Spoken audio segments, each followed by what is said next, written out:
I like this plan.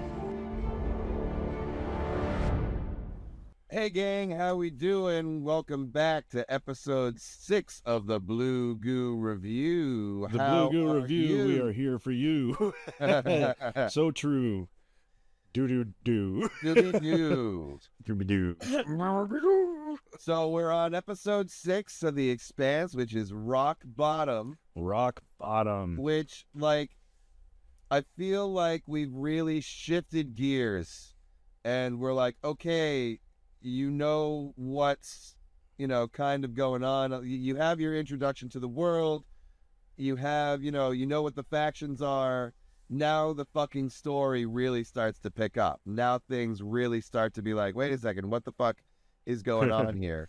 And we ended off the last episode with Miller getting abducted by the OPA. We're assuming it's the OPA because who the fuck else would care enough to abduct him? Yeah, the old bag over his head. So, the Rossi crew have decided to go to Frank. I want to say Frank Castle, which I know is fucking wrong because he's not the Punisher. But it would be awesome if he was the Punisher. We got to go to the Punisher to make things right. Like we skipped our intros. That's Tiger Mike, everyone. In case you haven't. No. Yeah, I'm Tiger Mike. We're here with Victor, aka Dominion Media Television. Thank you for joining us here today, Victor. How have you been today, Victor? Oh my God, it has been a long day. I apologize to the listeners out there. Oh shit, because I forgot this is a video podcast, so I look like shit right now. I just woke up. I had to go through a whole ordeal today to get my driver's license renewed because it's ridiculous. Every DMV in the state of Texas is booked out for months. Wow. So if you go online right now to renew your driver's license, because every other time you do it, you have to do it in person. You can't do it online anymore. So I tried to get an appointment, and the earliest availability they had was in March. And this was back in October when I first booked the appointment. Wow. So, but I found out you can try to get a same-day appointment. The first time I went, I camped out super early, at like 5 in the morning, but then I come to find out they only do their same-day slots online, too. And the guy there told me how to do it. Like, what you got to do is, like, every weekday at, like, 7:45 in the morning, if they have any available walk-in slots that day, he releases them exactly at 7:45. So what you got to do is you have to go to the DMV, you have to open up the appointment scheduler on your phone, and wait until he releases those slots, and then you have to like click a refresh and hurry up before they fill up. It's like I was trying to buy fucking Taylor Swift tickets. I was like, refresh, try to get a slot. So I finally got my damn driver's license renewed today. And the whole reason I went through all this was because I'm opening up a t-shirt shop for Dominion Media Television. Hell yeah. And in order to set up the thing, they had to verify my identity, and my expired driver's license was not sufficient, so I had to go get a new one. Do it. So stay tuned. We're gonna get some stuff kind of like this. This was something I had custom made done a while back. This one they gave it to me for free because it's a misprint. They printed someone else's logo over it. So, but yeah, I made a post about it, and a lot of people got pretty excited. So, finger crossed. Hope I can get those out. But that's excellent. But yeah, I've been up since 4 trying to trying to get my appointment today. Because I didn't want to fall asleep through it. But it's okay. I took a nap before the show, and now I got my breakfast here. I got Rockstar Energy and Raisinets, so I'm ready to go. I'm ready to do this. And as Star Trek: The Next Generation taught us, getting a little, at least like a half REM cycle, that's pretty fucking important to our sleep. So that is, yeah. I had a doctor once who was going to prescribe me a medication to stop you from dreaming. It was for because I was still do struggle with like nightmare stuff. Not to get too deep into it, but yeah, I was like, no. He told me this. He's like, yeah, it'll cause you to not remember your dreams. And I'm like, no, I saw that episode of Star Trek, dude. I know what happens when you when you don't have that happen. So Hell yeah, nah, dude. I ain't taking that shit. yeah, no, yeah. But yeah, now I'm back.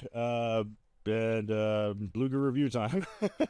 And now it's time for the Blue Goo review. You've gotten me and my partner Lindsay like to joke every once in a while, like, oh, I got some extra rems. You want to buy some rems? How much? Let's go for these rems here. Doesn't make any fucking sense, but we like to pretend that we have REMs as a like drugs. We're It's the end of the world as we know it. Give me the rems, buddy. We want the rems. Let me get my microphone pointed here. So, yeah. All right. So we're gonna dive into our pre-show questions here real quick.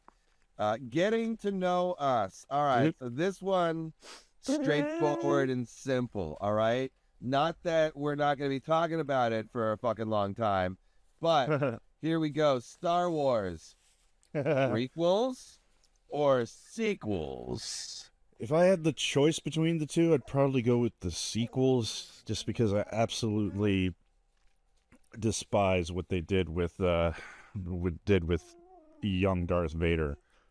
I Really? don't like it. I don't like it. I mean Hayden Christensen, like people see him as Darth Vader these days, or Anakin, and I just can't do it. I mean, he did as good a job as he possibly could with the material, but I don't like it. I want to reset the entire thing. I think I mentioned on here before. I have a idea for a fan remake, prequel trilogy. It gives a better backstory, and I won't dive into it right now. We'll save that for another episode sometime. But I really think it would be a better story for the origins of Darth Vader than what we got with the fucking pod racing. I mean, I don't know. I definitely have mixed feelings on the prequels, right? The prequels. So here's my experience. I saw the special editions come out in theaters, and then the prequel movies come out in theaters, and I went and saw all of the sequel movies come out in theaters. And every time I left the theater, I was like, wow, that was pretty right? Every time. Now, there is just the prequel trilogies came out primarily while I was in high school, right? The episode 1 came out when I was in middle school. It was in '99 when that one came out. I remember. And then episode 2 and 3 came out when I was in high school. And I went to a small private boarding school, co-ed school, and so when the Star Wars movies came out, they took the fucking afternoon off, and the whole school rented out a theater. There was only 250 kids in the school, so it was a small school. Jeez. But we rented out a theater, and anybody who wanted to go and watch Star Wars was welcome to do so. And so the Phantom Menace, you got a private screening? Not for the Phantom Menace, but I wasn't at this. It was before I was going to this school. It was a high school only. So so they did the originals, the A New Hope, and well, no. So I went. So I'm actually a little younger than you're dating me here. Oh, okay. Yeah, but no. So I was in high school from 01 to 05. Oh, okay. So episode 2 and 3 came out. Oh, okay. When I was in high school, so we went and saw, and that was just a really cool thing that the school did. Yeah, no shit. Yeah, that's pretty awesome. But being in high school, being with other kids who were just so excited to be seeing these movies, Yoda lightsaber fight? Are you kidding me? The Yoda lightsaber fight was pretty well done. I'll give the thing. So when I'm comparing the prequels to the sequels, the prequels win every time, because I hate the scripts for episode 2 and 3 particularly, but also the Phantom Menace was not that great of a script. It, and the reason is George Lucas had it in his head that the script wasn't important. Okay? The script is important, George. I'm Yes. sorry. The script is fucking important. And George just didn't put in the effort to refine it. And from a story's perspective, I like the way that the story goes. I think maybe there could have been some better versions out there. I really want to hear what you have to, you've already said a little bit, you've explained it once before. But I'm definitely intrigued by your idea.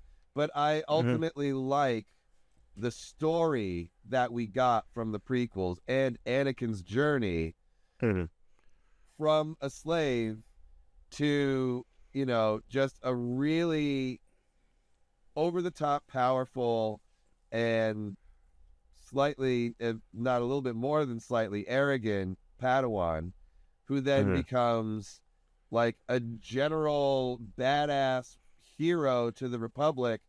And then everything about the few issues that I had with the prequels were, yo, Jedi Council, why the hell didn't you free Shmi and then go and have her be safe? So Anakin knew she was to buy her a fucking house or an apartment somewhere. I don't fucking know. Free her, get her out of like slavery, and let her live her life, so that Anakin will know that she's been freed and is safe, right? Because otherwise, dude's gonna always worry about his mother. He was too old to not have attachments to his mother. So you just make sure she's safe, and it's a hell of a lot easier. Yeah. So the thing I'm gonna have to try to find it later because it's gonna drive me crazy. I'm pretty sure it was Arthur Conan Doyle. I might be wrong, but he was saying that continuity is not important to the reader as long as the story is engaging or something like that. And to that I say, you lived in a time before the internet. Okay? Yeah, That's. I mean, you underestimate your audience, or to some audiences, to like, Star Trek audiences, like high sci-fi audiences in particular, it is fucking important because if there's something, it can really take you out of it can break the immersion. Yeah. When you have something like that. But anyway, I'm sorry, that's off topic from that's No, not exactly what you're talking about, but yeah. But it is a good point. Like, in continuity is important, especially within, and for Star Trek in particular, within an episode, right? Yeah. Like, Gene Roddenberry didn't really care about overall canon or anything like that. So it's like, well, guys, the fucking solution to last week could like also solve this problem like 5 times over. Why we're not doing that? Oh, because the story would be boring if that were the case, and it wouldn't be, and so Star Trek as a morality play in many ways needed to have some of those, like, okay, well, we forgot about that, Yeah. And that's okay. But for things like Star Wars, it is really important to make sure that things make sense. And I like what George did because it made sense that Palpatine pulling these strings, manipulating all of the, like, and where the Jedi Council was as an institution, right? Like, that arrogance and all of the, like, really, the only thing that was just like, oh, come on, dude, was that Mace Windu couldn't foresee Anakin, like, intervene. It's the whole reason he told him not to fucking show up. He should have just been like, you're right, Anakin. We'll definitely make sure that he stands trial. Oops! Oh, fuck, I killed him! Oh, shit. I'm sorry, Anakin. I meant to not kill him. And then my lightsaber slipped and I killed him. There's a really good YouTube channel I just found recently called Heavy Spoilers, and the guy does a really... You seen it? Yeah, I know of Heavy Spoilers. I don't watch it regularly, but they're a good channel. Yeah, I binged his original Star Wars trilogy deep dive into all the extras and everything, and it pointed out something that I feel like doesn't get touched on enough. And the New Hope, Empire, and Return of the Jedi, I feel like it doesn't get touched on enough that George Lucas was making the shit up as he went along. Oh yeah. He didn't have a grand plan for. He didn't have a Bible. He had Yeah, a story he had an idea. that he changed around a lot. Like he originally, didn't. Leia wasn't going to be his sister. That's exactly where I was going. Yeah, and it wasn't until he started writing Empire Strikes Back that he decided, you know what? Yeah, Luke is Vader is Luke's father. That's what I'm going to do. Yeah. Yeah. So yeah, in the original, in the A New Hope, Obi-Wan was not lying when he told him that, you know, he betrayed and murdered your father, and which okay, let's do a Star Wars focused episode sometime, and Absolutely. we can talk, and I can give you my complete rundown of what my version of was something I want to do eventually. Hopefully, when AI gets good enough, I can make a new prequel, a reset prequel. But what I was going to do is have Anakin do the Force Jedi. He's going through his Jedi training, and he does the same test that Luke does on Dagobah, where he goes into the cave to face his fears. When Anakin does that, he meets a copy of himself who is like the dark side, and they fight each other, and initially he beats him and, you know, turns to exit the cave, and then behind him his dark side version stands up all ominous and then lightsabers him right through the back and kills him. And then from the cave emerges the dark side version of Anakin. So that way, I mean, I think that's a really good way to make it what Obi-Wan said was true. It's like he wasn't Anakin anymore, and to the audience, we actually see the physical good side of Anakin died in that cave. So yeah, I mean, that's what I would do. I do think that is pretty cool. But I just like the Anakin metaphorically died, and this is George Lucas. It was metaphorical. Fixing things that he has with afterthoughts, right? He had some time to think about these changes. But that's why he put Hayden Christensen in Return of the Jedi as a Force ghost. No. I never really super... So I'm going to take a quick moment to dive into one of my theories, which is why... All right, this theory isn't why I don't like the sequel trilogy. I don't like the sequel trilogy because they tried to note for note The Force Awakens with A New Hope. And then Rian Johnson, who's a great, I really respect his artistic vision. But there's a lot of fucking shit that you, like, dude, do Star Wars a side story with that. For the Are you talking about like the broom kid at the end? I mean, I didn't dislike that. I actually thought that was pretty cool because it's like, dude, there are still Force users out there. You know, there's still Force sensitive children out there. So the Jedi can die, and this will still, you know, the Force will still continue to be an institution in the galaxy, in a sense. And I don't know if institution's the right word, but like, so my up to episode 8, right? This theory I had held true, and that Rey was the reincarnation of Obi-Wan Kenobi. Because as a Force ghost, how long do you want to stick around, right? Obi-Wan fulfilled his purpose. He got Anakin to, you know, save his son, and his son, you know, basically trained Luke up enough to go and save his father and bring balance to the Force, and everything's great. So he's just going to hang around for the rest of eternity? Obi-Wan's been through a tumultuous fucking life, to say the least, right? He's ready to let go and become one with the cosmic force. But just 1 second, Obi-Wan. Yoda then has one final lesson for him, or something. Maybe the Force priestesses, somehow he discovers, or part of the training process to become a Force ghost, he discovers that you can reincarnate a Force ghost into a woman, and A and woman. and become Down. and impregnate that woman with your Force seed. I know, Mike, stop. not great. It sounds very Ferengi, all right?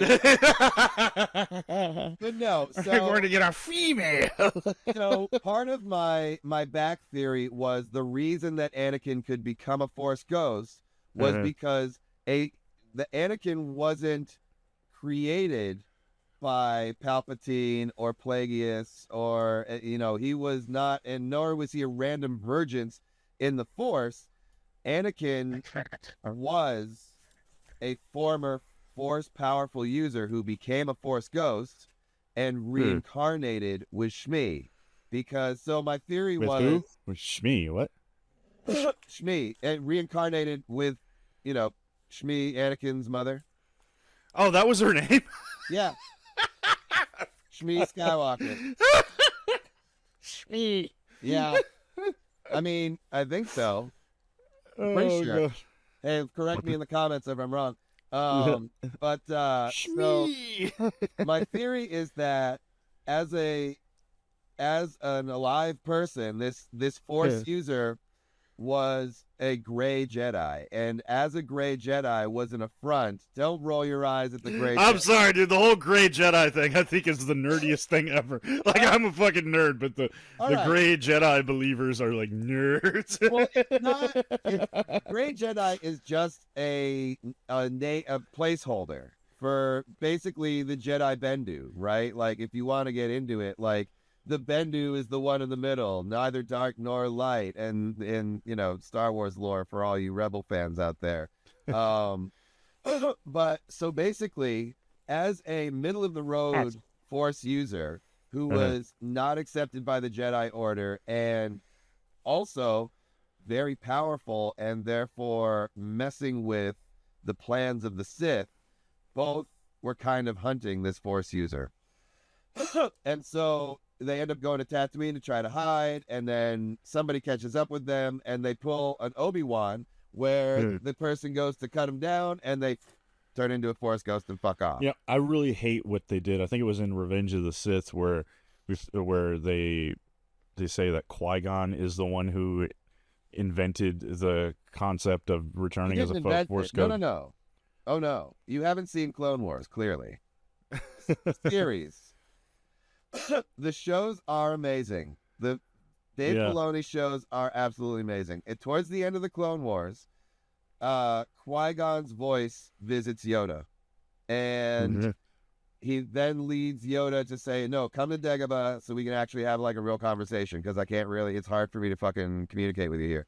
So Yoda, after ducking the Jedi Council, goes to Dagobah, has a conversation with Qui-Gon, who says it's going to be important for you to retain your Force essence after your death. And I was on a path to learning this process, but I did not complete it when I died. So I cannot come back as a fully formed Force ghost, which is why it's weird that he does at the end of the Kenobi show. But whatever. I love seeing him. But it didn't really make sense. So he sends Yoda to a special region of the galaxy where the Force is basically, it's a life recycler of like cosmic energy that is throwing out, that is turning the cosmic force into the life force, the life energy force. Daisy, and then Daisy. dispersing it throughout the galaxy. Yoda then meets several Force priestesses who put him through a series of trials, and then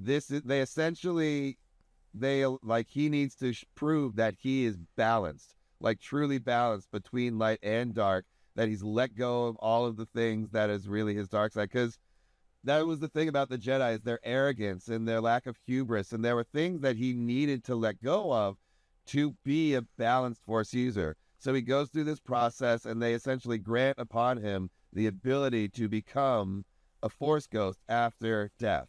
So this is all canon.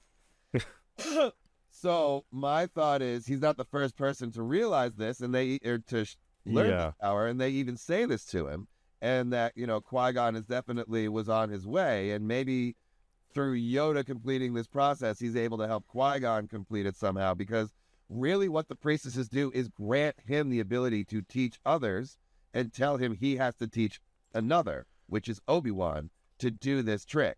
See, it's been a while since I've seen it, but I thought that was in Revenge of the Sith, where they said that Qui-Gon was right had... before Revenge of the Sith, and then Yoda mentioned, there is a mention at the end where Yoda says, "More teachings do I have for you." Yeah, that's when Qui-Gon comes back as a Force ghost in one of those. And at the end of Kenobi, after Obi-Wan has like gotten over all of his fucking trauma and returned to like I really thought it was Revenge of the Sith. They at said the end of Revenge of the Sith, he says, Yoda tells Obi-Wan, and Obi-Wan figures out, and he goes, Qui-Gon. He says Qui-Gon. Okay. But there's no visual of Qui-Gon in episode 3. I could have sworn there was. But either way, I don't like the... I always thought that the Jedi coming back as Force Ghosts was something that maybe dated back thousands of years, and it's not something that happened. It's a very rare gift, which makes sense because you need to be truly balanced, and like it's not. That's why the Sith can never do it. It makes sense. The Sith are looking for immortality, but they can't do that because they'll never find balance. And so George Lucas is like, well, the reason that Anakin can do it is because he is the chosen one, and he starts his life on the light side, and then he spends about the same amount of time on the dark side, and then he comes back to balance, which is why he's able to retain his Force Ghost, because he is the chosen one and he is special. So without that, you have to go through this fucking not only the training to do it, but finding that balance in the Force to truly embrace and reject, like being too far on either side. So, getting back to the point, the Jedi Bendu, or, the Gray Jedi, if you will, if he was one of those users in a previous life, falls on Tatooine, hangs out there, just kind of drifting around as a Force ghost because he's got no real purpose, and then sees Shmi, is like, wow, she would make a great, the Force is kind of telling me that this might be a great spot to reincarnate in. Goes through that process. Obi-Wan, after the end of Return of the Jedi, hangs out, teaches Luke a couple more things, tells him about some Jedi temples he might have missed and some holocron secrets he might not know yet. And then it's like, all right, but dude, I've done my fucking job, and I'd like to not be anymore. Just not. So, but instead of returning to the cosmic force, I feel like there is a greater purpose in keeping part of my experience alive, and then reincarnates and becomes Rey. And that's why Rey is so stupid fucking powerful and so stupid intuitive with the Force, unlike anybody else we've ever seen. Even Anakin. Anakin was an excellent pilot. That was the extent of his Force abilities as a child. Maybe he would have been a really good, fighter once he started learning how to fight, but he didn't have he couldn't just fucking say, "Oh, you're gonna let me go." Like I thought you said we weren't going to spend a lot of time on this. Yeah, I know. Anyway, it would have made sense. Damn it, Rey was the real of Obi-Wan. Well, okay, so Rey, I agree. She is way too powerful, way too quick. But one of the plot holes that I was hinting at earlier, from the source original trilogy, was that in Empire Strikes Back, another thing no one ever talks about, is that Luke learned how to be a Jedi in one afternoon on Dagobah. Actually. Oh, you're going to actually me.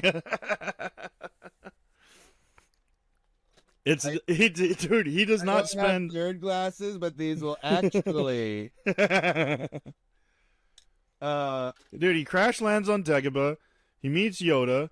He has maybe a day worth of training until he gets his vision of Han and Leia and has to that fucking. Is movie montage magic, bro. I don't think it is, though. The actual timeline, the canon timeline, is that what's the there canon? For weeks to months.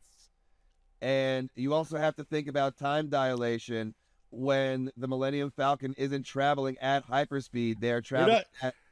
Dude, Star Wars is not just okay. Maybe they have it in some extended what you call it, a canon or something, but it's not hard sci-fi enough to have time dilation. Novelization. They're Oh God, put in of more course. details.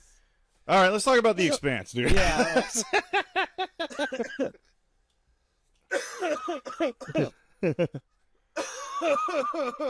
Marijuana. All right. So, rock bottom. Rock bottom. We're like I was saying at the very beginning, this is where The Expanse really starts to dive in, and we're gonna do a real quick. We're skipping What If this week, but we're going to do a quick trivia question. What does The Expanse share with the band Rush? The band Rush? Yes. Oh, I do not know of any connections with Rush. I know they have a connection with the Black Keys and Deep Purple, I think, because the showrunners had they hired some musicians to do covers in Belter Creole of we saw it in the very first episode of the Black Keys, Getting Over It or Move On It, or I forgot what the name of it, but it's in the first episode, and it's a great song. Go buy it on Amazon Music or iTunes or wherever it's available. And then later in like season 4 or 5, we get a Belter cover of Highway Star by, I want to say it's Deep Purple. But yeah, no, I don't know of any connection with Rush. Enlighten me, my friend. Not a direct connection, but the Rocinante is also the name of the spaceship in the song Cygnus X1 by Rush. Oh, okay, I did know that. Yeah, that was it's in the lyrics. Song, the Rocinante explores the black hole Cygnus X1. The song both closes out of the album A Farewell to Kings and opens the next album Hemispheres. Okay. Yeah, I did know that. I don't like Rush. I mean, they're out of town. I know, dude. They're incredible musicians. Trinity. They're all really talented musicians, and they're really good. I just can't stand their fucking music. It's like, dude, there's no denying the talent and skill of the band. What they do with that talent and skill, I can't fucking stand. Oh man, I mean, it is. I know. It's a bit of prog rock, if you want to call it that. So. Yeah. Now, I will say this though, that does make sense, because one of the websites where I get all my screen caps that I use to make my comics is cygnusx1.net, and the host of that website. You go to it and there's two options: Rush and Star Trek. And he's got so many. I've never been to the Rush side of his webpage, but on the Star Trek side, it's most well known for his collection of blueprints of starships and stuff. But he's got so much stuff on there. He's got his own collection of screen caps, and it's really good. Go check it out. cygnusx1.net. Yeah. I've got it bookmarked. I miss the .nets. We don't have enough .nets in our lives anymore, people. What's going on? .net's gone. Yeah, they're all taken up. .nets alone. Dude, I found there was it was like a Facebook post or something asking about what's your favorite go back like retro website, and I couldn't believe it. It's still up, but it was a website that I used to spend a lot of time on in like the early 2000s. It's still there. IshouldBeWorking.com. I can't believe that fucking website is still up. It looks like shit. It's a crappy HTML, 1.0 whatever thing. And I just couldn't believe it. I went to there last week. I'm like, holy shit, this is still here. And it's got just a bunch of stupid bullshit that you can waste time on. I wonder if Hamster Dance is still around. I think it is. I think it had links to Hamster Dance on there. It still has a section for Windows 98 tips and tricks. I could not fucking believe it. It's still Never there. delete it ever. Whoever is paying for that domain hosting, just I can't believe they're even still Put it alive. on a credit card. Maybe they're not. Maybe they're long dead and and their credit card is just still reoccurring charging. yeah, it must be. It'll keep going until it runs out. and never expires. Because damn. Yeah. Yeah. So that's it's amazing. Expanse and Rush have in common, the good old Russ Ante. So speaking of which, we're gonna dive. Was Rush the band that did Show Me Don't Tell Me or Show Don't Tell with the rabbits in the hat? Because if they did, I did like that song. I know, gotta Google it real quick. Don't tell. Yeah. Show Don't Tell Rush. Yep, it's in Presto. That's right, yeah, because I remember when I was a little kid, I had that CD, and I thought it was cute because it had the rabbit in the hat, and I really liked that song. So, okay, so I do like a little bit of Rush. Well, at least there's a little. All right, hang on a second. Let me.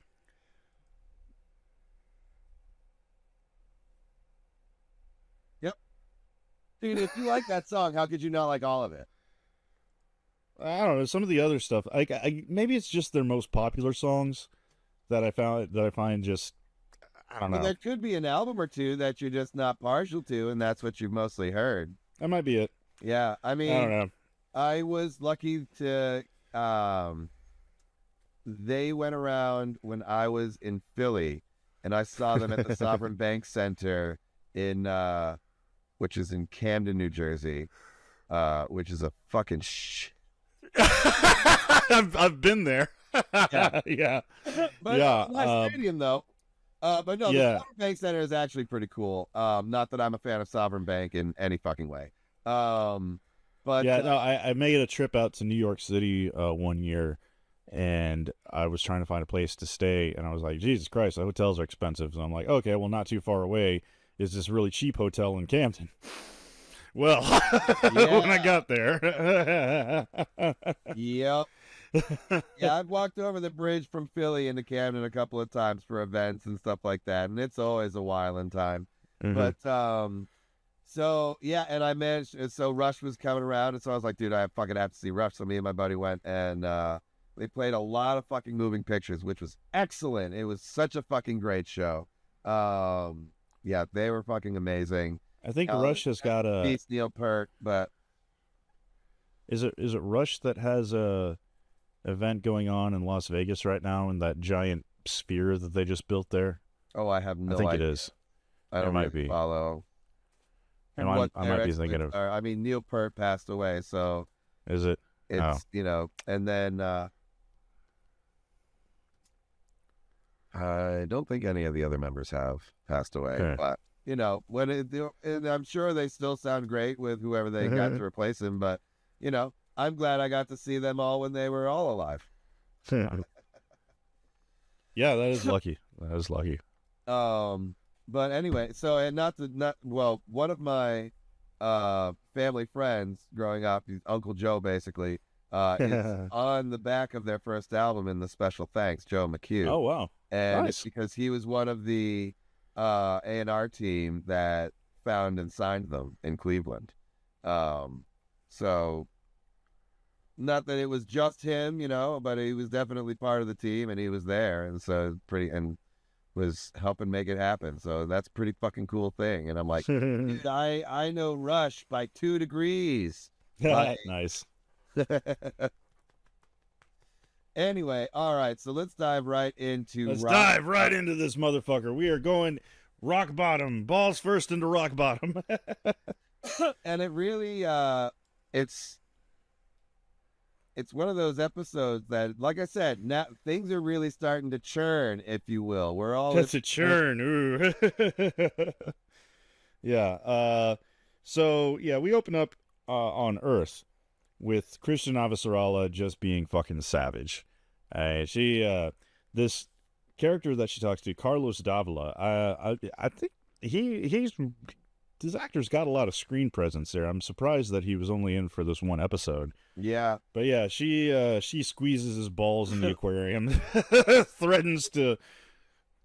She is just savage as fuck really with this guy. Much like she's just It's- like, dude, I want your corporate spy, and he's like, fuck off. Uh-huh. And she's like, but please, and he's like, no, fuck off. Like, and which is weird that he ends up doing it, because I feel like at the end of that conversation he was like, no.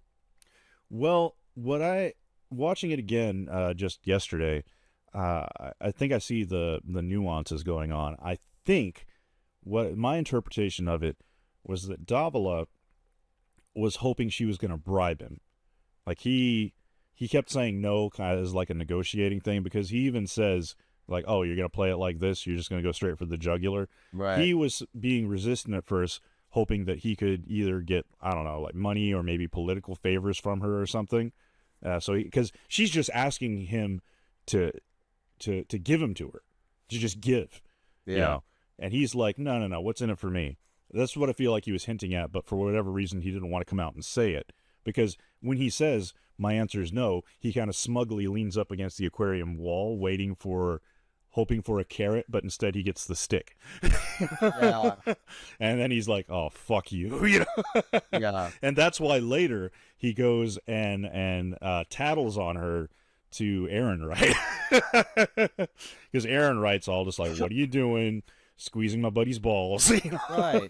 Well, and I also feel like that was, I mean, but that's what's going to happen in a political situation like that. You're going to be like, all right, this person just pissed me off. I'm going to go to complain to the person that I have connections Talk with. to your manager. Yeah, right? Like, I want to talk to your manager. So, but yeah, you know, not to spoil the middle of the episode for you, but Yeah, and again, something else I didn't realize on the first time watching it, the spy that he was referring to is our boy, oh, what is his name? Damn it. And Enzo. Enzo, yeah. Enzo, that's the spy. First time around watching this episode, I didn't connect those dots, but apparently I just realized on the watch through yesterday that Enzo was telling the truth when he told them that he was a corporate spy for Fred Johnson, because that's what Davila says he's doing. He's stealing Fred Johnson's, stealing his technical, whatever he's Secrets. doing, all his stuff, and selling him to Earth corporations. Yep. That's actually true. I was like, oh, shit, okay. Yeah, but it's only most of the truth. He's not telling him the real reason he's on that ship. I mean, yeah, he's not telling him about the assassination coming up and everything. Specifically. Yeah, right. He's not even there for the rest of them. He's just there for Holden specifically. Yeah. He's not completely full of shit when he tells him he's a corporate spy. I was like, oh, shit, he really is a corporate spy. That's what makes him so brilliant, because if you're a good liar, your lies are close to the truth. That's from that. I believe Garrick said something like that at some point, saying that the best lies are sprinkled with a little bit of truth into them. Right. They're sprinkled like details all across this room or whatever. Yeah, I love Garrick. Garrick's great, yeah. So spelling on Fred Johnson. Later, Aaron Wright's all just like grills her about it, and is like, you sure this isn't personal because the OPA killed your son? And she's just like, I love, she says, damn right, it's personal. So then we bounce over to Tycho Station, where the Rocinante docks, and we get a very tense standoff. And when we see Fred Johnson here, he's walking in this was the brightest ass docking tube in the entire series, I think. It was just this tube of white light that he's standing in. Yeah. And I'll bet you in the director's commentary that this was supposed to be like something like he's their savior walking in from the light, because it's just such a contrast. Like, why are there so many fucking lights in this docking tube? It's, yeah. I feel like they opened up the doors like, Why this thing? Um, yeah, I love the opening line of James Holden. You're either a genius or just the luckiest dipshit in the galaxy. Yeah. And he really is. I'm sorry, but James Holden is a lucky ass dipshit. You That's exactly what he is. have to admit that. Like, he is not a genius. At least not at this point. Because he, like I said, I've said before, he was wrong about everything. Yeah. But he just luckily turned out to be right. He's a lucky son of a bitch. That's for damn sure. And yeah, so we get the scene here where they the dialogue here is just chef's kiss. I mean, Fred Johnson says is like, hey, I'm not a military man. I broker peace treaties these days. And James Holden's like, it's not exactly what you're known for. Right, yeah. And I mean, just the overconfidence of Fred and just like what he's sitting like, it's just he's so convinced that he's got these guys. We can crack the Martian code. We know all the Martian codes. You know, you're not gonna. We already got your guns locked down, and then he fucking checks in with his guy outside calling, and he's like, I got a big ass gun pointed at me. Yeah, I got a fucking Gatling gun like pointed right at me. Which is one of those on the last episode of Blue Gear Review that I mentioned that that's a 40 millimeter Gatling gun, which is big. Yeah.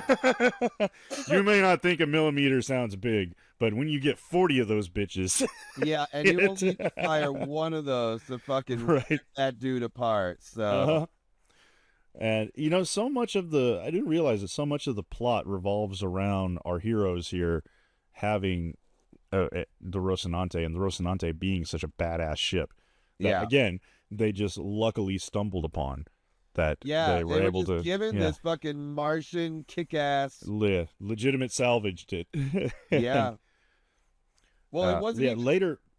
You couldn't even call it salvage. Like they do technically call it salvage, I think. Nope. But yeah, they wrote it on a plate and screwed it into the hull. It's a legitimate salvage. Yeah.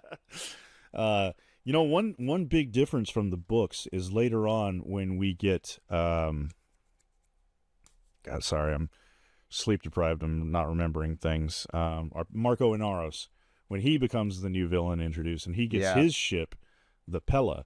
In the books, the Pella is the exact same type of ship as the Rocinante. This is a change I really like. I like that they made the Pella a more advanced warship. Yeah. Because suddenly our heroes are in trouble. They're no longer the baddest kids on the block with their badass Martian gunship. Yeah. Yeah. Marco has badass gunship 2.0, which has it's bigger and it's deadlier, and I like that change. I can I can sign off on that change. I think that's a good change too, because I just remember the shift in the power dynamic when Marco comes out with his warship, and it's just like they're just like, dude, we can't fucking destroy that thing. Like they know it. Yeah, it's good shit.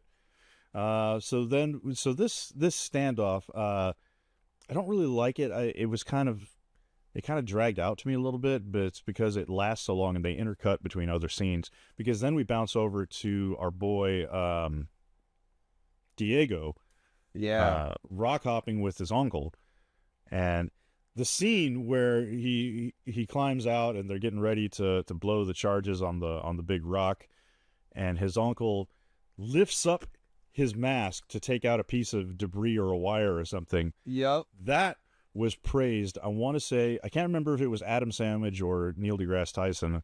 One of them, maybe both, said that this was the most accurate depiction of life in a vacuum that they'd ever seen on television, because that's exactly how it would be. And that's just Belter life.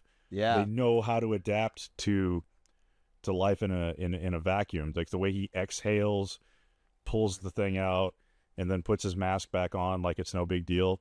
Yeah, it's totally true. I mean, I guess it would Belters, they would like the closest analogy I could think would be like, you ever been, I don't know, you ever been down to vacation down like in the Caribbean where you got people who run tour boats and stuff for a living, and they just live out on the ocean.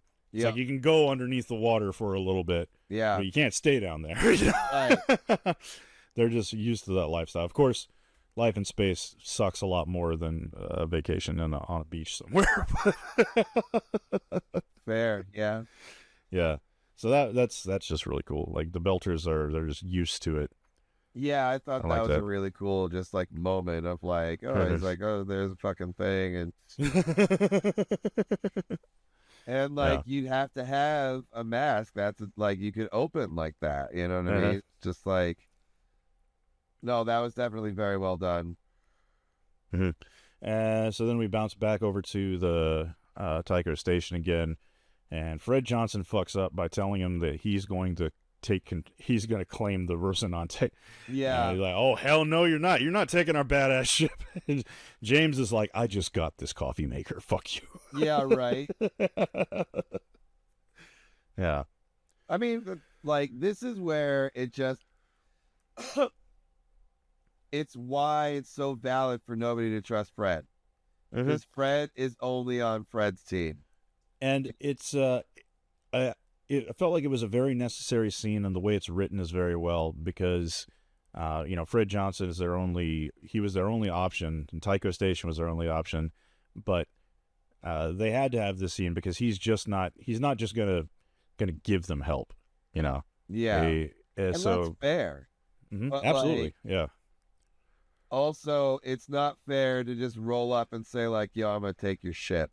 Yeah. Like, But at the same time, he had a really good point saying Martian ships come in and out of here all the time. I can't have this thing parked out here. So, yeah.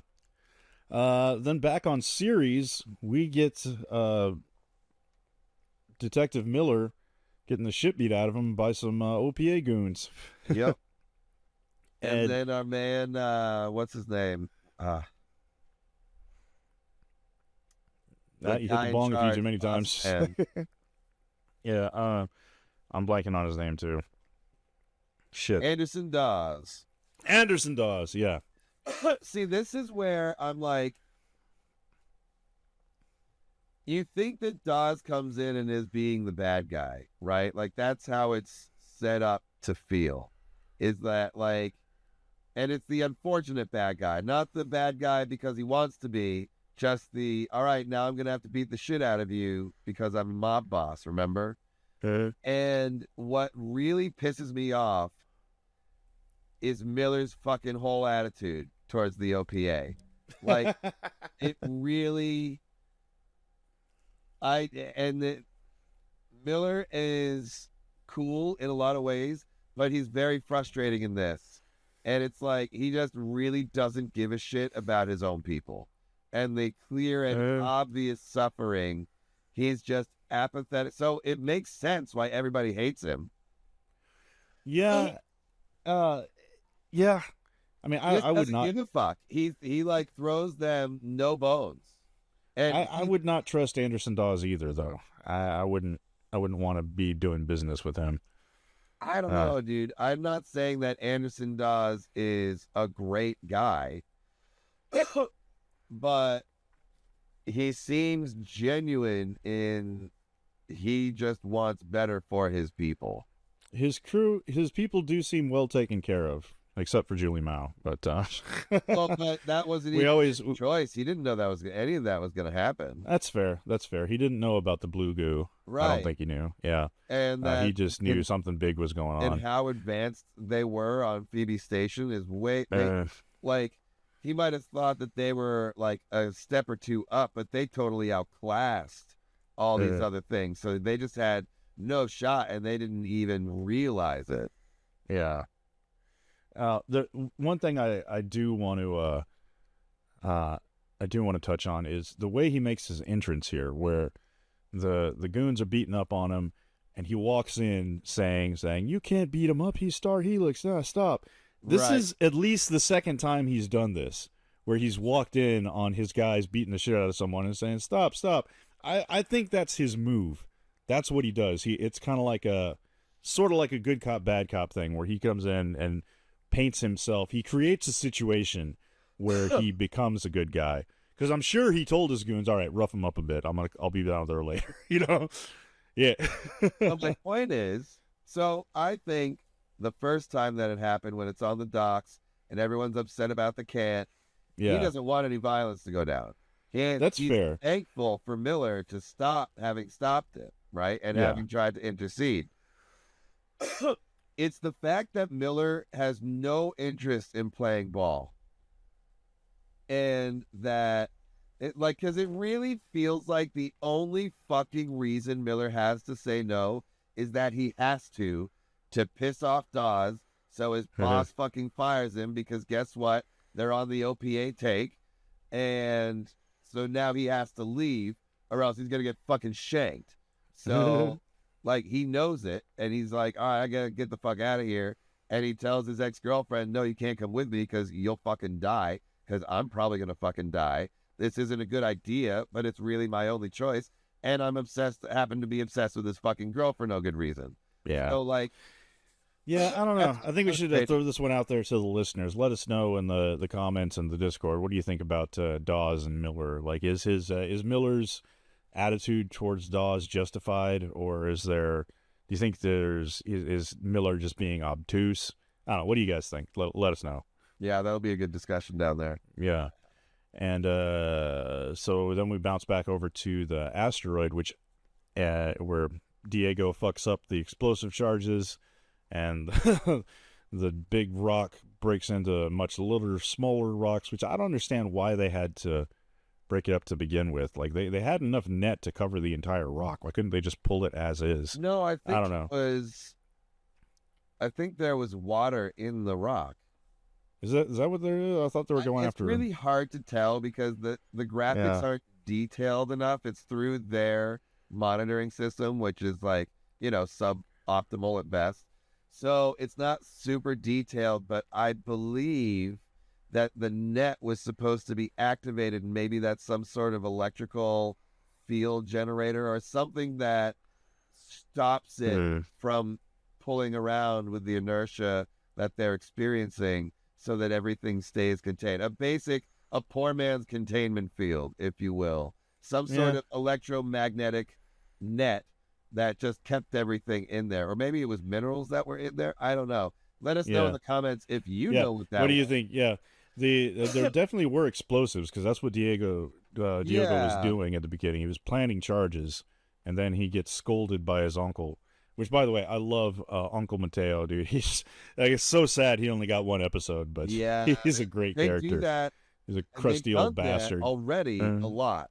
Well, they'll have one really cool character or an actor that people recognize or just does a really good job that is never seen again. And I mean, it's probably because, one, it's cheaper to hire an actor as a one-off than as a recurring character. And so if they just get a couple of one-offs, then they can build enough kind of spark to be like, oh, wow, I want to see that guy again, and then never do and never even remember that you did. And it really enriches the universe. It makes it feel more alive when you have when you have such memorable characters that have just one appearance or so. Yeah. But this guy, he reminds me a lot of this documentary I saw as a kid, and I was so happy I recently found it again. It was something I saw on PBS. It's called Living and Working in Space, and it was, I remember I VHS taped it when I was a little kid. That's in the early 90s, and I found it recently.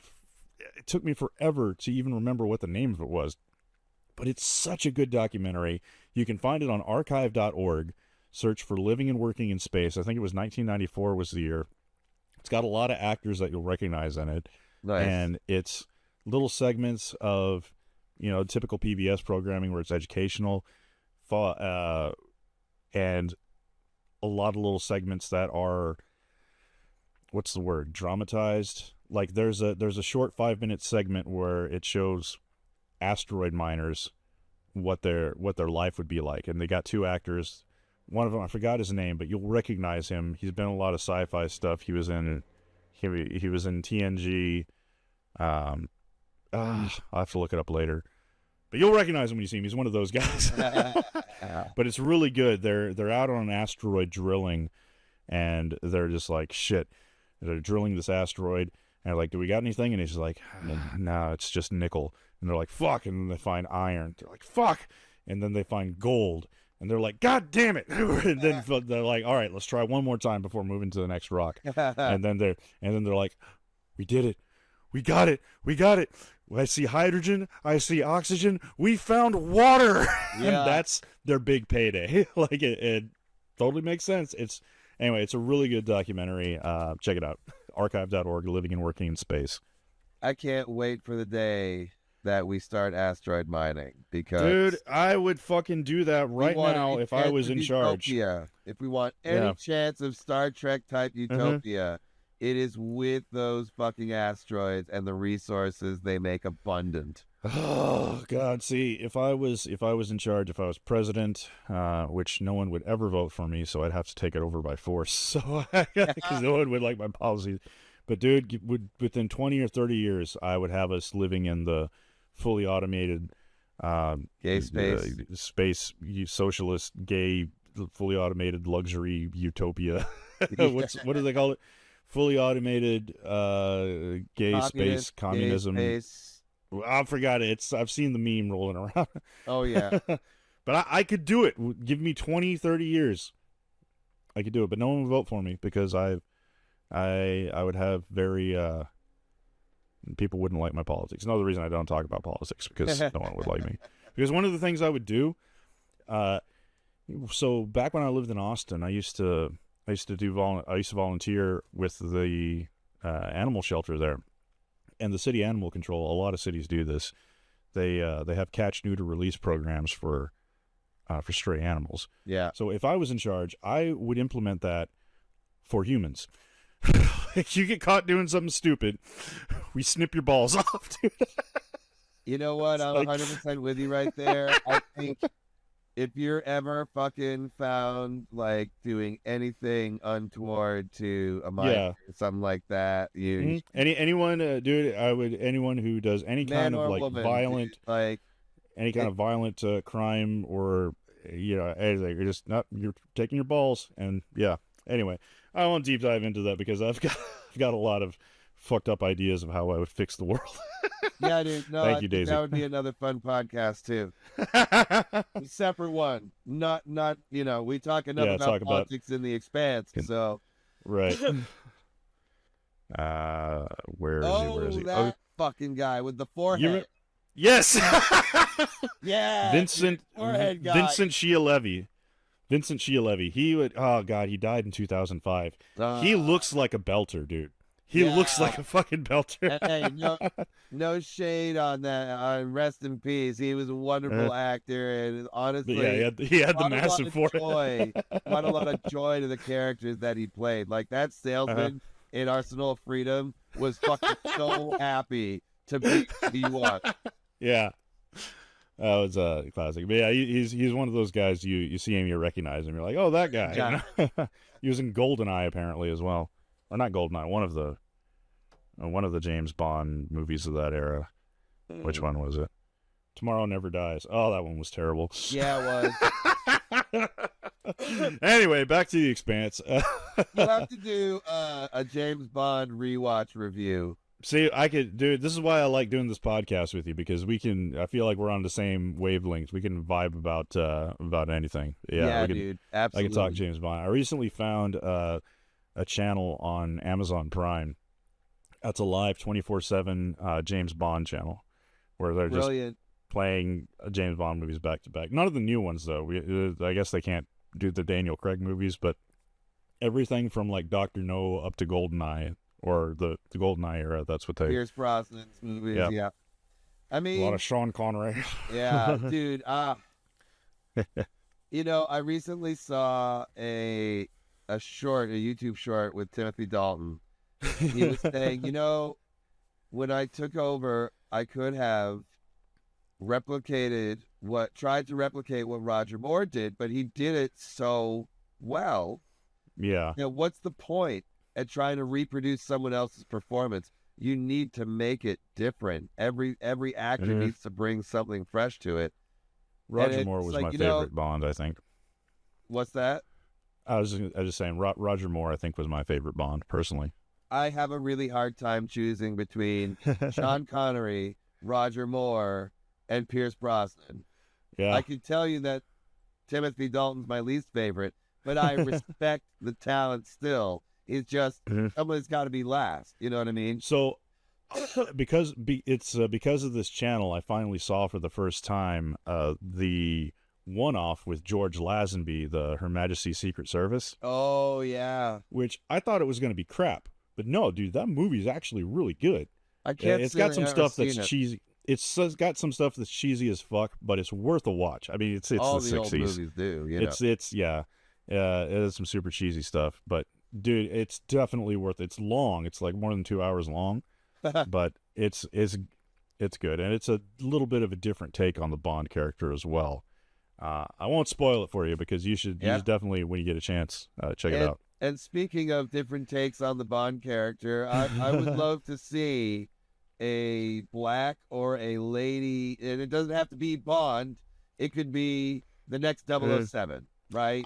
Yeah. I mean, there was a lot of talk recently across the data web, the webernets, the social media and stuff about having a lady James Bond. I agree, but I disagree. Like, I don't want to see the Jane Bond. Like, don't reboot the character again. Give me a new character set in the same universe who's also a 00 agent, and expand the lore there. Yeah, have her be one of Jane's. But make her 009 or something other, or 000, 000. That'd be badass. Triple Z. I feel like if they're gonna continue in the same universe, it's easy to do all those things that you want to do. Make it, because I agree, it's not just that they're not white or that they're not a man. It's that they're a different person. They are not this womanizing or sexualized, cold killing. You know what I mean? Like, maybe they have some like coldness to them or whatever, but their trauma is born of a different place, and their expression of it is in a different way, and they're still in that. So they'd have to have the 007 status to just really make it that tied in nicely for the, like, that's maybe a little bit of fan service, but I feel like that's the necessary thing to be able to hold the hand with the rest of them and say, no, this is 007. It's just not James Bond. Yeah. Okay, that's fair. I see that. Because 007 is always, for whatever reason, the best 00 agent. Right. Just a lucky number. Speaking of lucky numbers, back on Tycho Station, our crew works out a deal with Fred, so they go hang out in the brothel or not the brothel.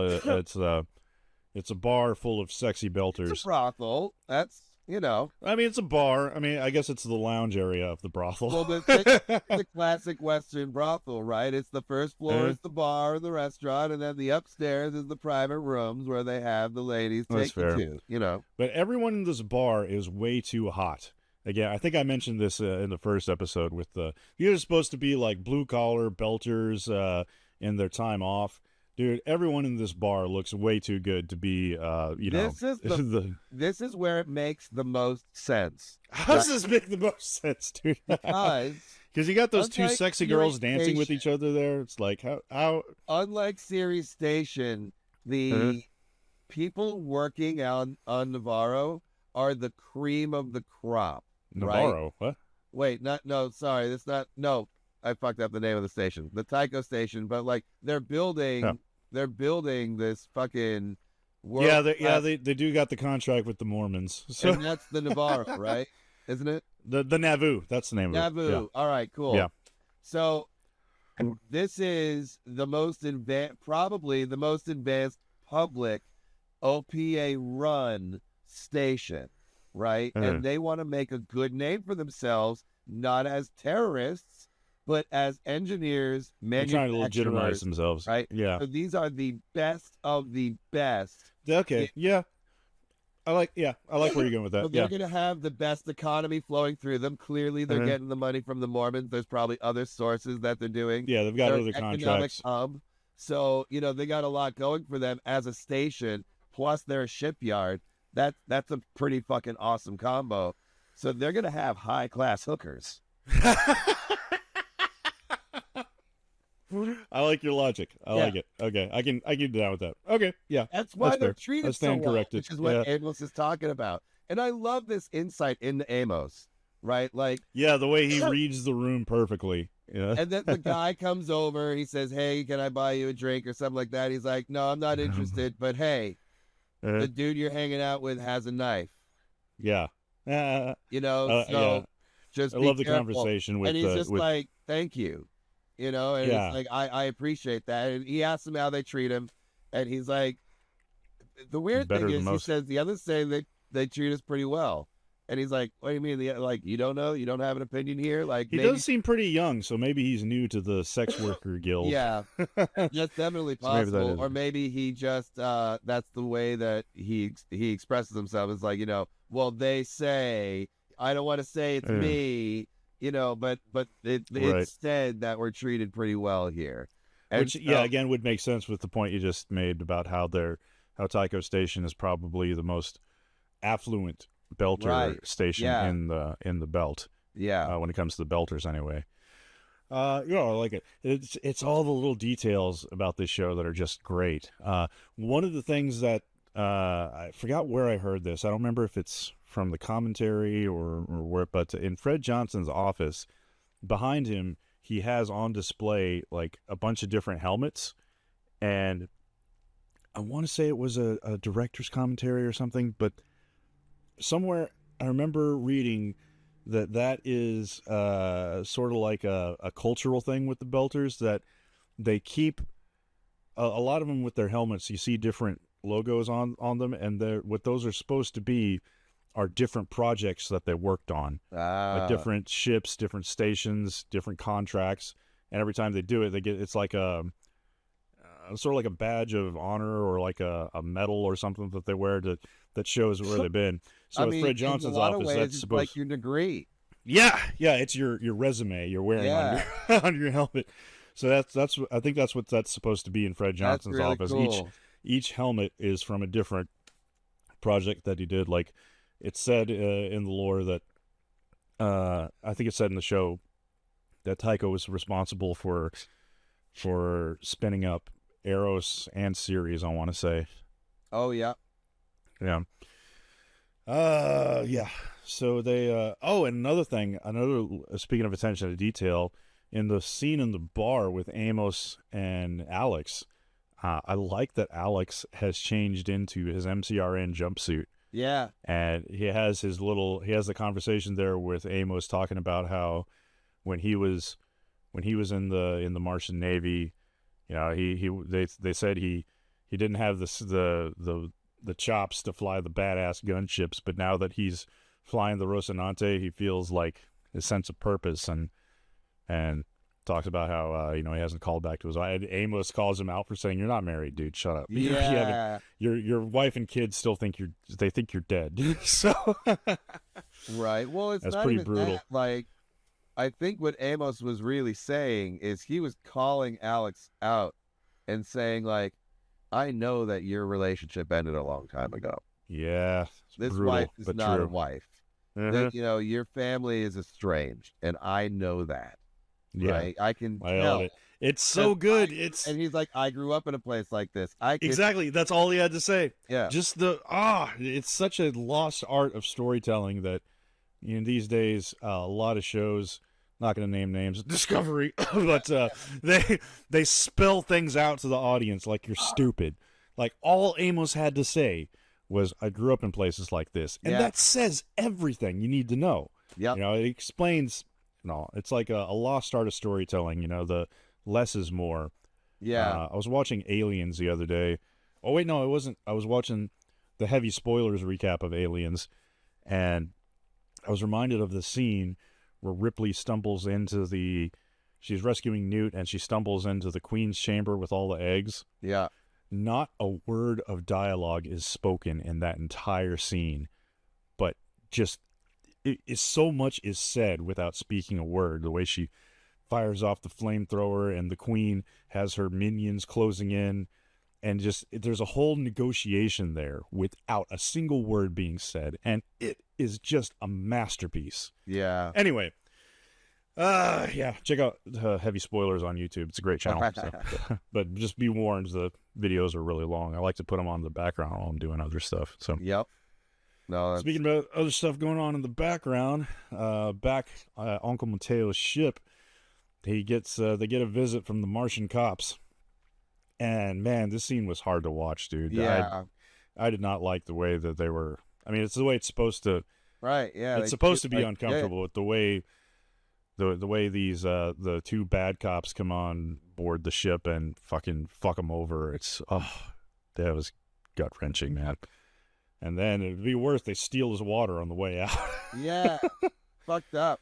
But like, it really was just dumb to react to that. Like, this isn't the first time this happened to you, man. Like, You should know how to. it's gonna get worse if you do anything, which is exactly what happens. But the plot needs to move. So, yeah, you should know how to talk to space cops by now. Yeah, and it's kind of just like, what are you doing, dude? But plot device needs to happen. One thing I did wonder about is the one Martian there. He sounds like he talks with a Belter accent. Like, did you catch that, or am I reading it wrong? When he's telling them, we give you Belter justice with both fists. Like, is this guy a former? Is that what it is? Okay, I think that's that makes sense. Yeah. Okay, that I can see that. I'd have to rewatch that scene. Yeah, I'd have to rewatch the scene to know for sure, but I believe if it's anything like that, okay, that makes sense. In a mocking way. Then we go back to Tycho Station where Naomi and Holden are doing shots. shot. Well, and what I like is that they are like remembering individual people and like just kind of. One thing I noticed here is that now James Holden is wearing a Tycho Station hat. Yeah. He's like, all right, I'm working for you now. That's pretty cool. That's kind of funny. I was going to Tycho Station to pick up some power converters, and all I got was this lousy hat. Nice. I love the toast they give to Shed. Yeah. It's just the best. Wherever you are, Shed. I hope no one there needs medical attention right now. I hope no one there needs medical attention. Are you just a head floating in heaven, or are you just a body walking around without a head? Oh, brutal. Yeah. I mean, it was that was clean off. Yeah. Naomi doesn't want to toast to the Mars Marines who got them off the ship safe. I'm like, come on, Naomi, come on. Pays a little bit of respect, but she's like, no, they're too brainwashed and jarheads, and they could have saved themselves and gone back to their families, but they didn't. It's like, okay, you do got a point, but geez, man, the least you can do is raise a glass. Well, and also, like, nah, it was over. At that point, it was done. Their fate was sealed. Nobody was getting out of there, and the captain absolutely made the right call, but didn't include the rest of the crew, which she should have. Yeah, she should have said, "All right, I need officers over there to go fucking usher these people towards the shuttle, and I need fucking beta team to meet them at this corridor and escort them the rest of the way, and because that was a big ass ship." Yeah, that was a huge ship. So the Donnie. But that's just what like a sensible captain would have done. So then back on Ceres, Miller's about to get thrown out the airlock when he gets saved by his ex-girlfriend, who, damn, dude, it was a brutal blood splatter. Dude, she headshots both these guys and splat. Well, no, she didn't I don't think she headshotted either of them. The first one was shot like right through the diaphragm. Oh yeah. Either way, dude, we got a lot of. The second one I think was either here or here, but like clean through the chest. Yeah. And I mean, at least the way that I saw it. And it's like, dude, she did not enjoy that, Yeah. but she did it. Yeah, she saved his ass. And it was also, I think, it was also a callback to the first episode. I want to say this is the exact same airlock where Miller was threatening to space that one guy who was dealing in shitty air filters. You remember that? Yeah, Yeah. might be. I was, the next time he speaks with Anderson Dawes, it almost seems like because he survives this, and then Right.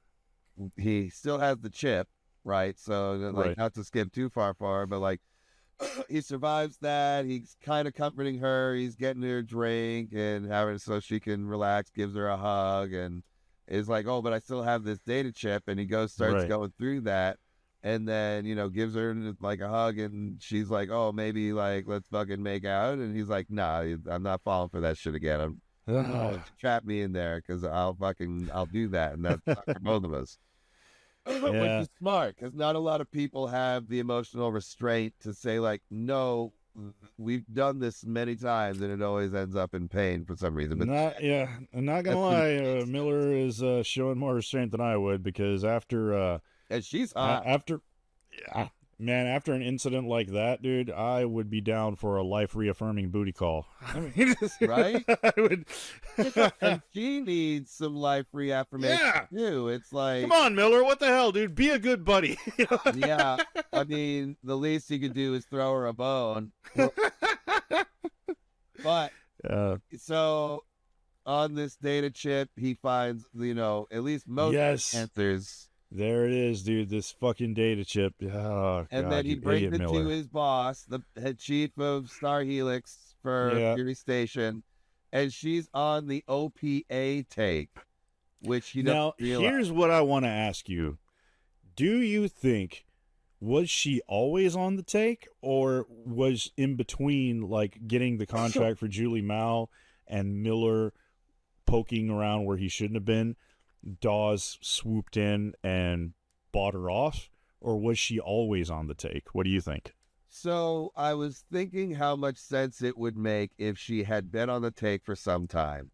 Because earlier in the when after the can is destroyed and she's like, we are not going after the OPA. That is a good point. See anybody? She makes it a point to tell all her if crew they're not not to. OPA, Yep. fair game. If they are, you fucking stay clear of them. That makes sense too. You're right, because when they saw the video of their boy, what's his name, the rookie, when he gets stapled to the wall, Havelock. Yeah, when Havelock gets stapled to the wall, the bald guy, Fila Kuthari, he's not OPA. And yeah, we find out he's not OPA, and yes, the chief, Captain Shadid, gives her crew the okay to shoot him in the back. Well, but we also Dawes in this episode informs Miller that he had to let him go. So he gets away. Yep. You know what I mean? And so if she really were, and this is why I feel like there is some gray area here, because she might be on the take, but she certainly has no privilege in the OPA. Yeah, she's a pawn. If she did, then Dawes would have given her that guy after he gave Miller, because Miller was first up because it was his partner, right? Second up is the chief, so that she can have whoever she decides to go execute this guy, go and do it, because you can't have dudes running like that around your station. So she's on the take, and OPA security officers come in to escort Miller out, but she has no privilege. So it's probable that Dawes has something on her, and he might have recently come in to impose more security that are OPA, and shut down the Julie Mao investigation, because Earth doesn't care. Her father cared. She's not there. That's It's right. not a Yeah. worry. That was her initial write-off. That all makes sense. Yeah, and we find out that's why. Did we find out? Is that I want to say at some point we find out that the only reason Miller got the case is because he's the shittiest cop on the team, I mean, and she wanted to make sure that this one that he failed, because she didn't want to assign her best person on it, I because don't if they think did she find says Julie, that directly, but he says that directly when he's sending a message to Julie's father. He's saying, okay, I yeah, only get these cases when they don't want them when they don't solved. want to be found, right? Yeah, Yeah. So, and I mean, but anyway, Dawes reveals. Oh, fuck. We were talking about it a minute ago, and I tried to skip forward a little bit to Dawes. I wonder if Dawes intended for Miller to be saved at the last minute. Because one of the things what? he says the next time Miller goes into his bar and just like kind of gets stared down by everybody, and he's just like, I don't care. And Dawes comes over and talks to him. He's like, the last thing that a lot of people think about is this or that or that. And he's just like, Oh, you were thinking about me, yeah, right, you were thinking about me. And, yeah. maybe that says that you didn't learn your lesson. Okay, And let's revisit that next episode, because that's we're getting a little bit ahead of ourselves here. But is yeah, that there's in more to talk episode about. 6? Yeah, and next Oh, episode is when that's he all right. yeah, I watched them yeah, no worries, no worries. back to back, so they Right. fucking flowed right into each other. Yeah. One thing we did that I forgot to mention was in the scene where Naomi and Holden are doing shots in the bar on Tycho. We get a shot of Enzo spying on him with his little ocular implants. Yeah. And this guy, damn it, I just forgot it. I just looked it up. What's his name? This actor, Elias okay, I'm not going to pronounce his last name. It's really hard to pronounce. But the actor who plays Enzo, I met him last year at Star Trek Dallas, Oh, because nice. he plays one of the main villains in the final season of Discovery, and he's a really nice guy. Oh, yeah. A dude can sing. Him Nice. and Bonnie, what's her name, the actress who does the voice of the ship on Star Trek Prodigy. The two of them did Bonnie Gordon, that's her name. They did a duet at the after party on Saturday night, and dude, bro can sing. Nice. Yeah, he is a really nice guy. I told him, I was like, man, I loved you in The Expanse. So he's like, yeah, it's a good show. It's a good show. Oh, yeah, He's a dude. cool guy. Awesome. Yeah. So then, and also we get the scene where Fred Johnson is disposing of, or not disposing of, but he's bagging up Lopez to return to MCRN for a proper burial. And I like that he shows him the respect as a fellow soldier. That's nice. Even though he's like on the other team, he still shows him Does he? the respect. Yeah. Well, at least he acts like he's going to, because he tells James Holden, is like, I'll make sure, That's my point. he died in doing his duty. I'll make sure he gets the return to Mars, buried with honors. To another Navy man. Oh, yeah. no. I know how important this is. Right. But then he opens the bag because he's already bagged up. He's already. Yeah. He opens it up and steals the bag and steals his body cam footage. Yeah. That's what. I mean, that's fair. I feel like he can do both. He could still be showing him respect and still like, okay, I'm gonna need this. I feel like when you look at his face when he's doing it, he looks uncomfortable. He looks like what he knows is desecrating the body of a soldier, and getting information. I like that interpretation. He's not privileged to have. Yeah, because he wants to know what happened. He wants to know what the attack was. But it's still vitally important. He can sell. It's vitally important information. I mean, but he's still. I don't think he does it out of a sense of, well, maybe I guess that's another good discussion to have. If he wanted to be above board, he would say, are there any other bodies or whatever on board? And he'd say, oh, yeah, we have one Martian Marine, Lopez. And Fred would go, have you taken the body footage off of him yet? And then Holden would be like, I didn't even realize Yeah, because Fred, with his and he could say, military "Well, I'm experience, familiar that's with something he these would know. suits Yeah, that they wear, and I know for a fact that they have backup data on them, so that maybe we could identify these people. Would you mind if I took care of his body and yeah, simultaneously took that data so that I could yeah. analyze But it, then have that be as it?" He's very at the same time, he barely knows these guys. Fred barely. He just met the Rossi crew, and it's no, fair you that he know wouldn't it. want to. He wouldn't want to trust them That's a with valid point. Maybe he doesn't feel military like he secrets. can Yeah, completely trust him yet, but yeah. he does feel a little uncomfortable with what he's It doing. does. Yeah, he does. But I feel like he's doing it because he feels like he needs to. Like And it's it's important vitally that he important. does. Yeah, it It is. is important He, that he does. I just want to point out that, and I don't know what the deal is. And when you're talking about soldiers, fallen soldiers from an enemy camp, because the Martians yeah, and the Earthers and the OPA are all enemy camps to each other. yeah. So, and he knows he has Martians coming in all the time because trade is necessary and the OPA can't stop Earth and Mars from trading where they want to trade and doing what they want to do most of the time. Right. Okay, so that almost does it for the episode. What else are we missing here? Oh, Uncle Mateo kicks Diego out of the ship. I love the scene where they're just sitting there. They know they're He's fucked. drinking They're himself stupid. yeah, and he's just throwing the empty cans at Diogo's head. That is so good. And kicks him out, and dude, just I love. Diogo thinks that he's being like murdered. Yeah, which It's like, oh my god, what are you he's doing? getting thrown out of fucking airlock, I'm dude. sorry. I know I fucked up, but I'm sorry. I'll be better. And then Yeah, after a minute he realizes, oh no, yep, this is almost dude. worse. I love Uncle Mateo's thing. I love angry old disgruntled fucking belter guy talking about a man must stand up. We need more French farmers in America. Yeah. And the way I'm he just saying, they just overthrew their whole fucking government.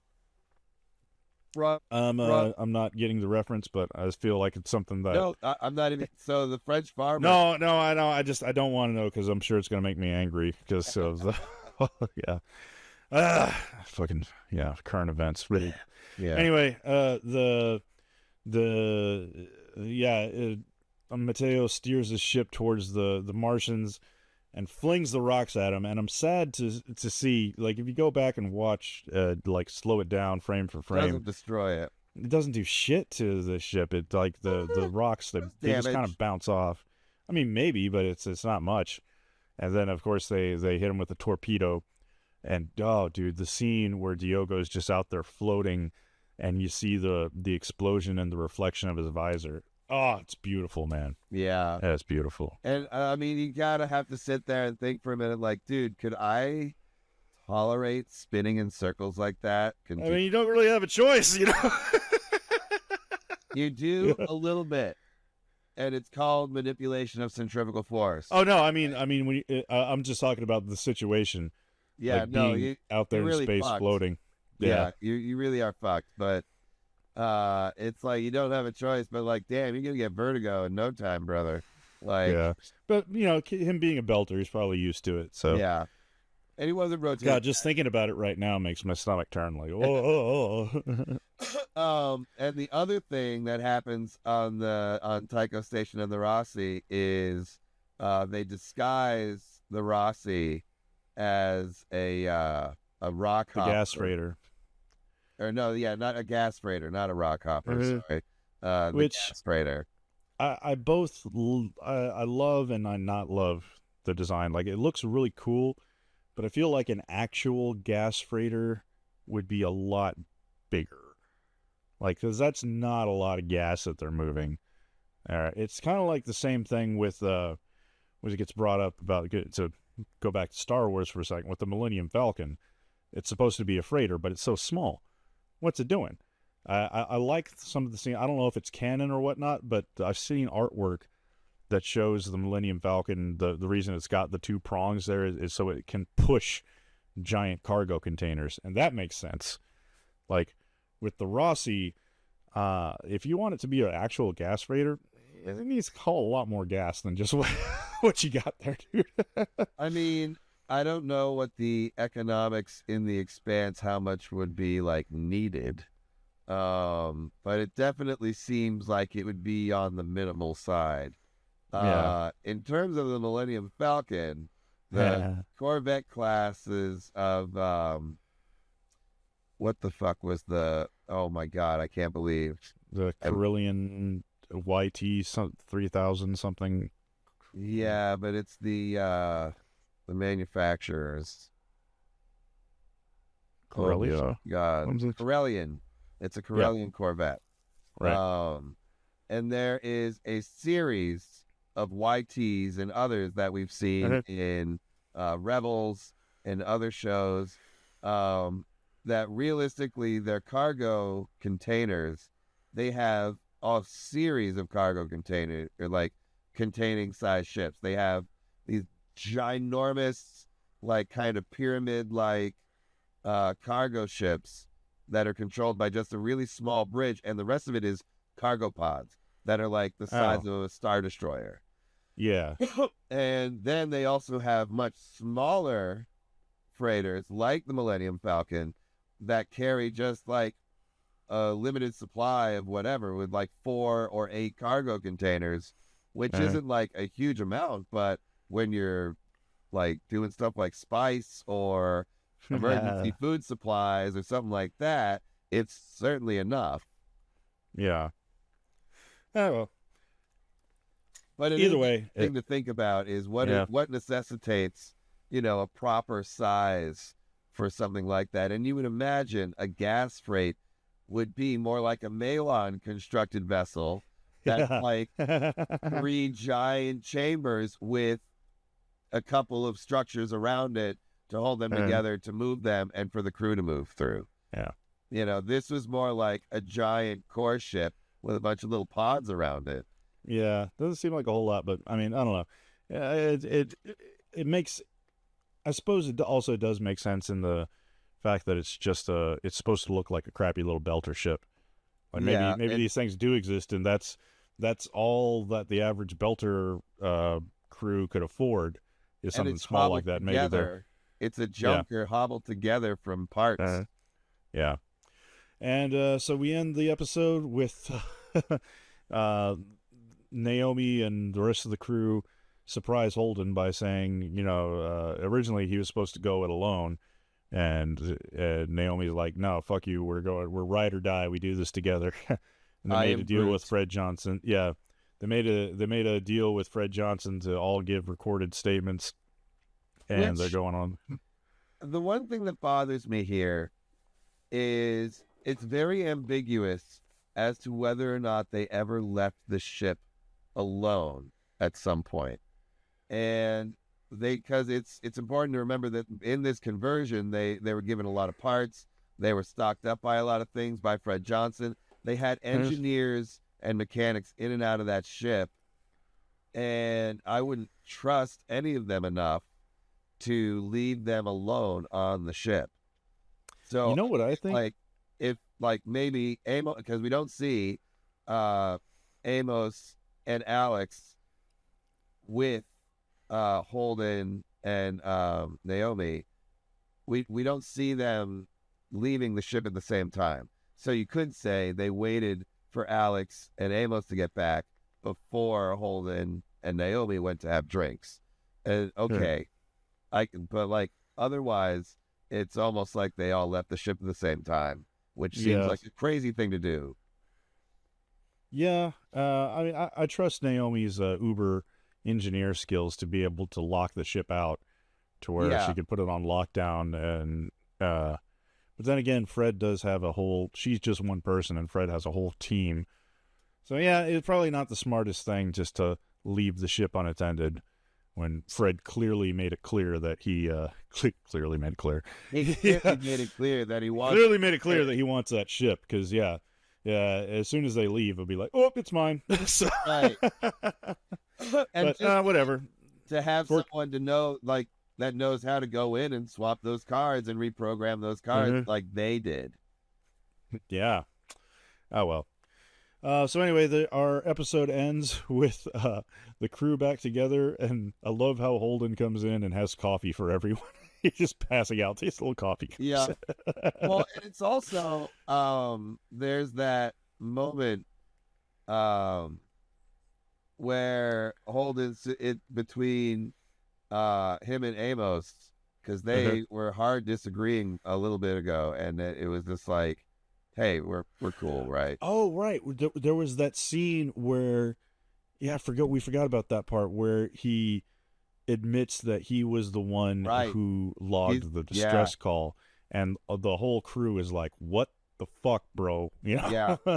And Naomi's why do you feel responsible for going on this mission? Yeah. And he's like, well, it's because I'm the one who started all this. And Naomi tells him I that gotta get through. Yeah, Naomi's like, I knew, leave him alone, don't give him any shit, I knew about it too. And Amos looks at her like, what which the creates fuck? kind of a rift between her and it's one of those things where he's like, you were afraid of me. Yeah. And he gets up and he leaves, and he's like, and it's like, do you recognize why? Are you okay with understanding why? He's pretty accepting of his flaws, right? So, but I think it still hurt him a lot. And so then at the end, Holden passing out the coffee, him and Amos is like, are we good? Yeah, are we good?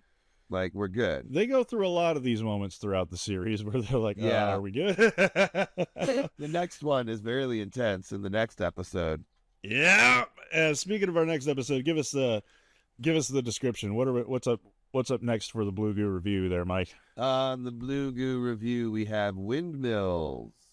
Hey, which is episode 7, and that's going to be a fun one. Again, the plot really starts like, it goes from world building to a lot more plot driven episodes, and I really enjoy the pacing and how it's picked it up a little bit, and it's like, all right, we're getting into it now. Yeah. By the way, cute ass dog. Thank you. This is Daisy, everyone. She's only 7 months old. She's grown so much. When I first got her, she was tiny. She was like this big. Daisy, Daisy, Daisy, give your answer to. Yeah, this is purely for the YouTube algorithm right here. Cute puppy. Yeah, cute puppy to get reviews. I mean, to get views. Yeah. All right. So this is and also daisies does. How many daisies do we give this episode? How many daisies does Rock Bottom get? On a scale of 1 to 10, my gut is to give it a 6 because I feel like the pacing could be a little better. Like a lot of it was drawn out, but there's a lot of stuff going on. I don't know. I feel like I would have liked it better if each what's the word? Thread was told one in a thing. Like we have Diogo and his uncle, we do that, and then we cut to Fred Johnson and the crew on Tycho, and then we cut to Miller, and it's all told in one thing, but instead it's just little bits here and there. Maybe I don't know what I'm talking about, but I think what you're talking about is how they cut up the suspense. Yeah. And that is very annoying at times. It's like, Holden and Amos got Fred Johnson and his boys at gunpoint, and they're all pointing at each other. What's going to happen? Oh, we're going to go check out what's going on with Miller right now. Oh, nothing much. They're just like freaking out because, whatever. Let's go back all of a sudden. And it's like, dude, what? You could have just taken those two pieces and stuck, the end of that scene to the beginning of it. And the same with the other one, and it's the way that they cut up the suspense. Yeah, is to keep you and what's gonna happen? Keep you on the edge of your seat the whole thing. Yeah, but I mean, yeah, I understand it, but I wish they wouldn't have done it with this episode because it's good, but nothing really happens. Yeah, it's all intermission. What's the word I'm looking for? It's like setting up for the next big thing. So exposition. I think I would have preferred it if each each section, each bit of the story was told in one complete piece instead of jumping from scene to scene. That's just me. I I like don't a know. little bit. I like a scene to follow chronologically, right? Yeah.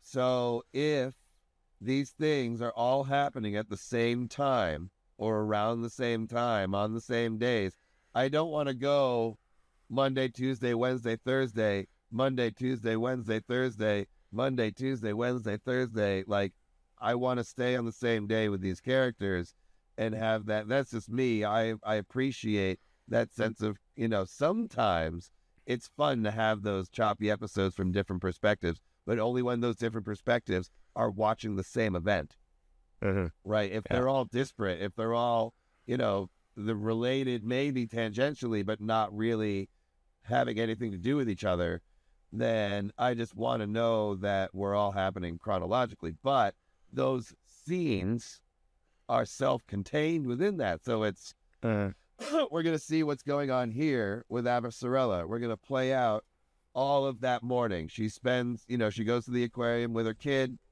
And then later that day, she sees, what's his face? Prime Minister guy. Aaron Wright. Yeah. Is that what he is? Prime Minister? Is that what I got that? He's undersecretary, I want to say. Right. Yeah. Yeah.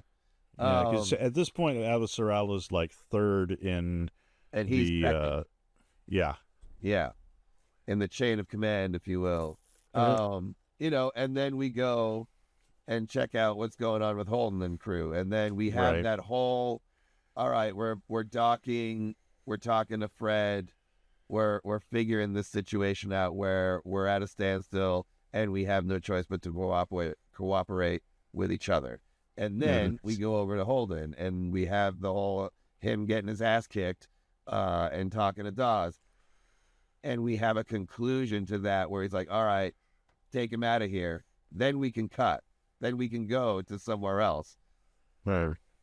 But I agree that there's, a scene should be self-contained and we don't need to chop up little bits to keep the suspense feeling like it's over the top. But I don't know. I might be totally wrong. I might, if I were to watch this episode like that, I might lose interest if it's not chopped up. I don't know. I don't know for sure. I'm not a professional, but more it's not so much for us as Star Trek viewers as that kind of sci-fi, which is sometimes you're used to long, quiet scenes.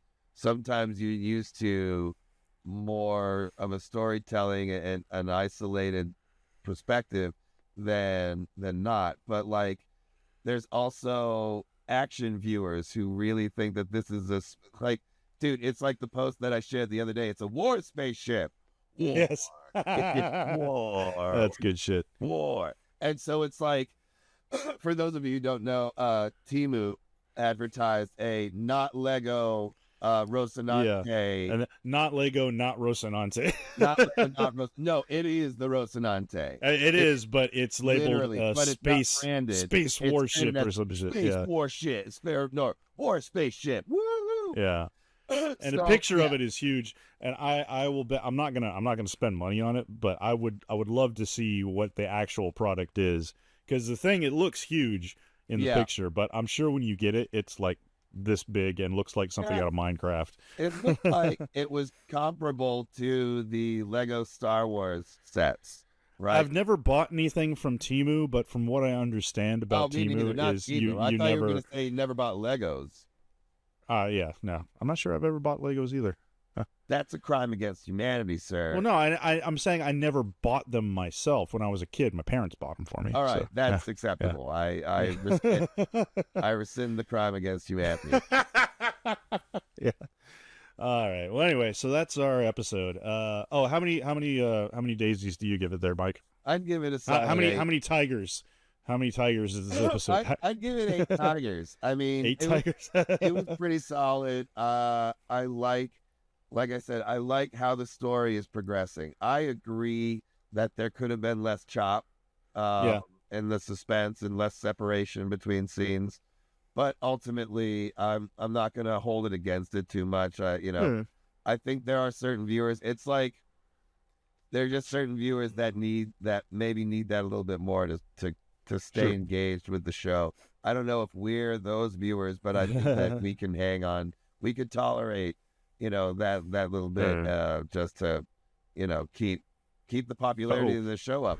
But apparently, nobody fucking knows what's going on with these shows when they're out. So, it takes them years to figure out, oh, people like Firefly? Well, we're dumbasses. Right. Come on, guys. So, yeah, join us next time. Yeah. Thank you, gang, for joining us for Rock Bottom. We'll see you next time for Windmills. And don't forget to check out the Dominion Media Television places on. You're still on Facebook, correct? And still on Facebook. I'm one of the only reasons left to stay on Facebook. As I'm not trying to brag. It's just a lot of my fans tell me that I'm the only reason still on Facebook. I was thinking of getting together with some of the other Trek meme sites like Trekker Things and Bob Shit and What Happens on a Holodeck Stays on the Holodeck. All those guys who are still posting content regularly. Yeah. And see if we could. I was thinking about getting together and forming you remember web rings way back in the early days of the internet? Vaguely, dude. Yeah. They were like the protogenesis of social media was when you had a web ring. Yeah, so dude. we could form a little coalition or something, as we're like the last reasons to be on Facebook. help me in. We will see you there, and we'll see you next time here at the Blue Goo Review. Yep.